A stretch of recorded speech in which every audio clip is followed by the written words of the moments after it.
communier avec l'homme. Mais à un moment donné, il est venu, l'homme n'était plus là. La première question dans la Bible, la première interrogation là. Adam, où es-tu? Tu marchais avec moi avant. Tu es où? Je ne te vois plus.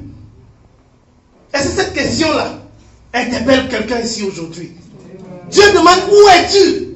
C'est pas que Dieu ne savait pas où il se trouvait. Dieu savait qu'il était caché. Mais Dieu lui demande où es-tu? Pourquoi est-ce que tu as décidé de quitter cette communion-là? Pourquoi tu as décidé de quitter cette rupture d'alliance-là? Il y avait quelque chose entre nous. Mais tu as décidé de partir. Où es-tu? Et Dieu a posé cette question-là. Où es-tu? Il dit non, j'ai péché, je me suis rendu compte que j'étais nu, j'ai fui. Avant cela, il était nu, mais il ne savait pas qu'il était nu. Pourquoi? La gloire de Dieu le couvrait. La gloire de Dieu le protégeait.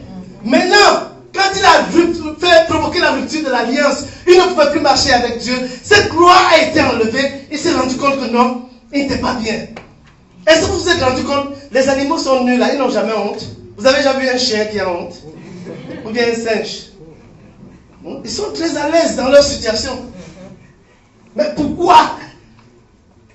Au début, à la création, la communion, l'homme et la femme étaient comme ça. Mais ils se sont rendus compte que la marche qu'ils avaient, la communion qu'ils avaient avec Dieu, la rupture a fait qu'ils se sentent nus. Ils se sentent vraiment souillés. Et ils ne sont plus dignes d'être dans la communion de Dieu. Notre prière, c'est que dans votre vie, vous ne vous retrouviez pas dans une situation où vous dites que non, je ne peux plus venir à l'église. Je ne suis pas digne de venir à l'église. L'église est là pour la communion. L'église est là pour la restauration. S'il vous est arrivé une fois d'être dans une telle situation, vous venez à l'église, vous venez demander pardon au Seigneur et vous venez demander à être restauré. Ça, c'est le rôle de l'église. L'église n'est pas constituée de personnes parfaites. L'église est constituée de personnes qui tendent vers ce qui est parfait. Amen. Billy Graham avait dit, lui, il n'y a pas d'église parfaite.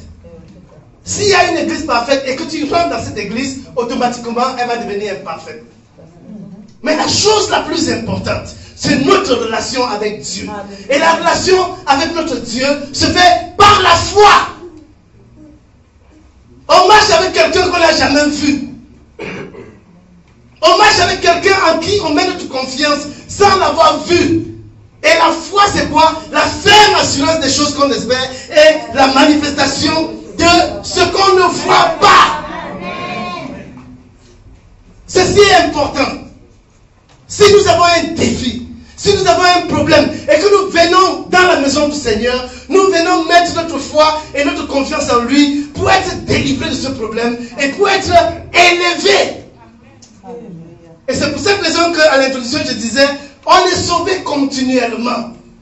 On est sauvé continuellement. C'est le salut continuel qui donne la croissance. C'est le salut continuel qui donne l'élévation. C'est le salut continuel qui donne la paix.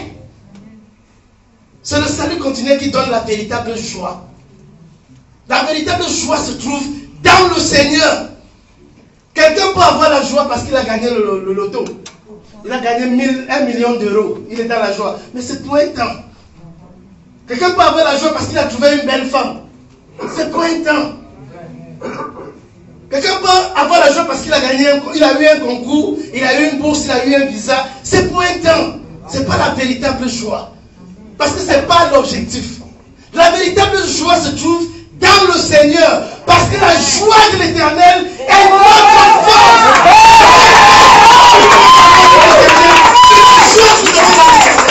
Parce que l'Éternel donne.